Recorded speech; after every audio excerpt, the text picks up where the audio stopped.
Hello, taking a super quick lunch break to hop on here because I missed you guys yesterday. I took a long weekend off into the mountains with no service because I think that we all need that, and ironically enough it relates to today's topic. So last week a blog post went live kind of explaining Dan Siegel's and Georgetown University's hand-brain model. So this is your hand-brain model. Thumb in, fingers down. This is your limbic system. It is your emotional control center. It acts as an alarm or an alert system to tell the rest of the body or the emotional center to kind of respond, react, be impulsive without really thinking. And it is what we would call for teens your downstairs brain, and for young kids your barking dog. Then you have your prefrontal cortex, your thinking brain. And this is where logic and reason lives. This is where, when we think and work from a place of this brain, we make good decisions, typically, because they're well thought out. This is the wise owl, or the upstairs brain if you're talking about teens.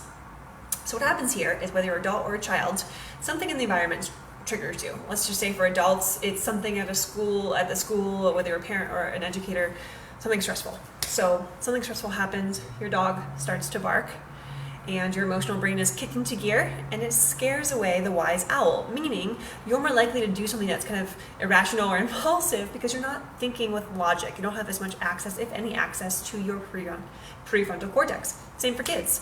Let's say a child takes another child's toy away. That's going to set off the barking dog, scare the wise owl away, and the kid is going to act impulsively, and maybe that's hit the other child or bite the other child or whatever it may be. So the point I'm telling you all of that is, we need to do things to get our dog to stop barking, and we need to teach our brain and practice these things, ways to do this. So things that will help calm the barking dog are breathing, and touch. Music is really good. Low beat, slower music.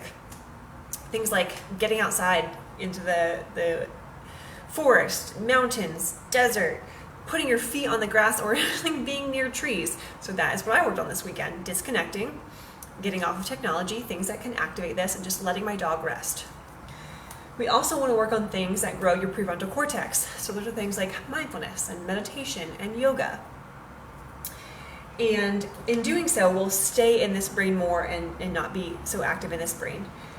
And that's what we want. We want to act from a place of logic and reason. The problem with young kids is that their prefrontal cortex isn't fully developed. And especially with teens, we treat them sometimes like it is, like their decisions are irrational and they should know better. And to some extent they should, and they might, but no, this brain isn't fully developed, so they can't make the same rational decisions that we can. And for younger kids, even more irrational decisions, because their brain is not developed. So the biggest takeaway here, work on things like calm the barking dog, movement, breathing, touch, exercise. Work on things that grow the prefrontal cortex, yoga, mindfulness, meditation, okay?